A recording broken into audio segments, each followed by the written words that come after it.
Everybody, Jason Burmis here, and we've got some news about the big club. And you know what I forgot to do? I forgot to put the correct thumb behind me, so you're still seeing the Corbett Report. That's all right. We'll just do it here. I apologize for that. Guys, if you missed my interview with James Corbett, a riveting one about China and the global structure that we live under today and where it's going into the future.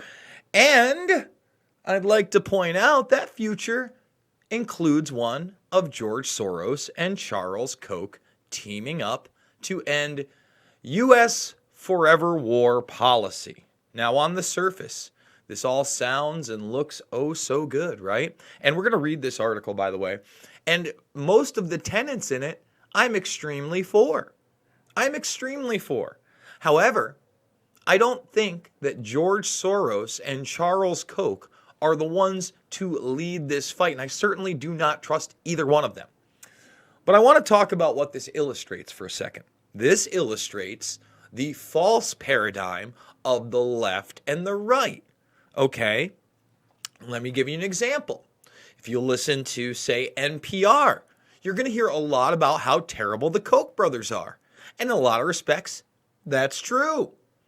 And let's say you listen to some right-leaning radio, a little Hannity, a little Limbaugh, a little Jonesy. And who's the evilest man in the world? George Soros. But now they're coming together. Now, this is actually kind of a smaller project. It's only about $500,000 from, I think it's the Charles Koch Foundation and then the Open Society Foundation, which is Soros's. And they're the lead donors. There's about $800,000 left over for this new Quincy Institute for Responsible Statecraft project. Now, again, when I read this article, a lot of the tenets of what they're trying to do is true. Here's the problem. I actually discussed this at the end of my interview with Corbett yesterday. What are they going to offer? They're going to offer a globalist solution. They're going to say the United States empire is out of control, which it is. They're going to use a lot of truth, is my point. They don't really have to pander to lies because, yeah, we're corrupt. We have no business being in Afghanistan, Iraq, Syria, Somalia, Libya. The list continues. Let's not just talk about those interventions. What about our South American interventions? Right now, our attempts for a coup d'etat in Venezuela. We have to stop the United States forever war policy. And I'm in agreement with that. I absolutely 100%, 1,000% agree with that. However, these monsters that are supposed to oppose one another ideologically don't. They're in the Billionaires Boys Club. We're not in that club, so let's read it. Besides being billionaires and spending much of their fortune to promote pet causes, the leftist financier George Soros and the right-wing Koch brothers have little in common. Bullshit. They have plenty in common. When you're running multinational corporations and foundations and organizations, you have a lot more in common than just being billionaires. Believe me, their days look much, much more similar than compared to any of our days. I promise you that. They could be seen as polar opposites. Well, if you believe into the bullshit left-right paradigm, sure, they seem like polar opposites. Soros is an old-fashioned New Deal liberal. The Koch brothers are fire-breathing right-wingers who dream of cutting taxes and dismantling government. Now they have found something to agree on. The United States must end its forever war and adopt an entirely new foreign policy. Now let's stop here. This is going to be a think tank. And what am I thinking? Like I told Corbett last night, I'm thinking that we need more United Nations NATO intervention. We need more of a global policy. We have to bring in coalitions. That's how we do it. And we probably have to strip the United States of some of their power. That pesky Constitution gets in the way. That's what you can expect out of this paperwork from right-wing Charles Koch and left-wing George Soros. Okay? And really what's it about? Globalism and control. That's what it's always been about. In one of the most remarkable partnerships in modern American political history, Soros and Charles Koch, the more active of the two brothers, are joining to finance a new foreign policy think tank in Washington. First of all, it's not two brothers. There's more than two brothers. Those are just the ones that get a lot of attention, okay? So again, the media in this, I mean, they're cheerleading for this thing. And again, when they start talking about, hey, we don't need to be in Iran, we need to get out of Afghanistan, we need to get out of Iraq, absolutely. I don't need George Soros and Charles Koch starting a foundation to tell me that. It will promote the approach to the world based on diplomacy and restraint rather than threats, sanctions, and bombing. Obviously, we want this diplomacy and talks. But again, when you start talking about world based, the world based on diplomacy and restraint. I agree with that. But all of a sudden, you're going to get global solutions. You're going to get United Nations. You're going to get NATO.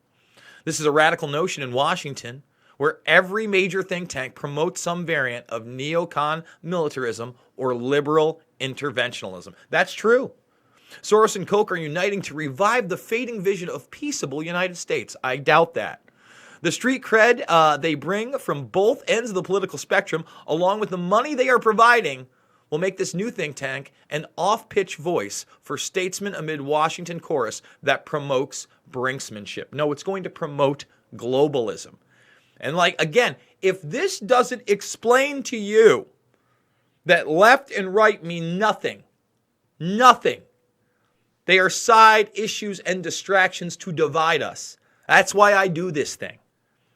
Now, again, this part right here, where this woman is excited because she's the president of the National Iranian American Council, but she's a co-founder of this new think tank. I can see why she would align herself with these people. Of course she would. There's a good chance that Iran is going to be militarily attacked by this nation, okay, in cooperation with Israel, Saudi Arabia, and parts of Europe. That's the direction we're going in. And again, these guys are coming out. They're going to be the heroes of the day. They're calling it the Quincy Institute for Responsible Statecraft, okay? That's what it's going to be. It's an homage to John Quincy Adams, somebody actually who is very interesting in history, okay? So again, they're trying to promote this as a freedom institute. I'm not buying it. I don't know about you, but George Soros and Charles Koch have not earned my trust. And as you see this institute plans to open its doors in September and hold an official inauguration later in the autumn. Its founding donors, Soros Open Society Foundation and the Charles Koch Foundation, have each contributed $500,000 to fund its takeoff. A handful of individual donors have joined to add another $800,000. By next year, the institute hopes to have $3.5 million budget and a staff policy experts who will churn out material for use in Congress and public debates. So this is going to be a policy setting institute. They will promote globalism. They will speak a lot of truth because the United States should not be in these wars. But again, the illusion of the left-right paradigm is completely shattered with these two getting in bed together publicly now. Remember, George Carlin told you, it's a big club, and you and I, we ain't in it. You know what else billionaires are calling for, including Soros? To Koch's credit, he's not. This week they're talking about a wealth tax. Yes, we need a wealth tax. Now, here's the thing. You look at this wealth tax, and again, the proposal, when you see what the tax rate of someone like Warren Buffett is, and they cite this in this article, and actually their little, must have been their press release, trying to promote this idea in which billionaires are behind it. Yeah, that's all well and good, but if we stopped corporate welfare and we had a fair corporate tax rate, where forget about an individual like Warren Buffett, let's talk about an organization like Amazon, Apple, Google.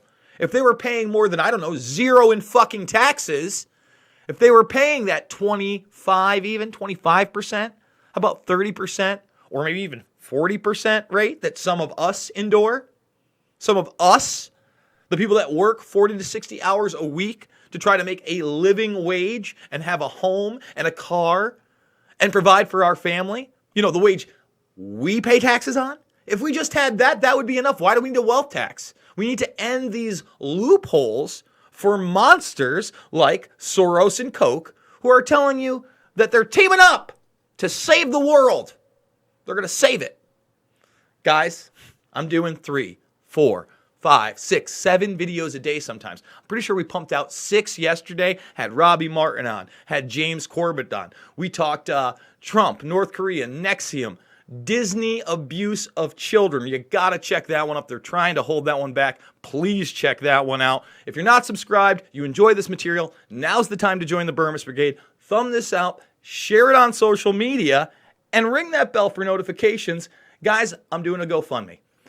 Doing it every month. We're about 2 weeks in. This is going to end mid-month this time, and then I'll start another one. We're trying to do $5,000 a month. That gives me $60,000 a year. That's about $40,000 or less after taxes. You know, we pay taxes here. And that's what I do to provide for my family. I'm not promising you anything other than really good videos, 30 to 50 a week, about real issues that don't come at it from a bipartisan bullshit perspective. Look at it. I'm going to show you again. 2 billionaires supposedly on opposite sides of the spectrum. Yeah, they're coming together to tell you how we're going to end war. Do you trust them? I don't trust them. So if you can support me, $5, $10, $15, I really do appreciate it. Flick off. I know you are a regular watcher and you're in the chat all the time. I see that $200 donation from last night. Thank you so much. I can't thank you enough. Guys, I thank you for watching, and I'll see you all later today on The Flip.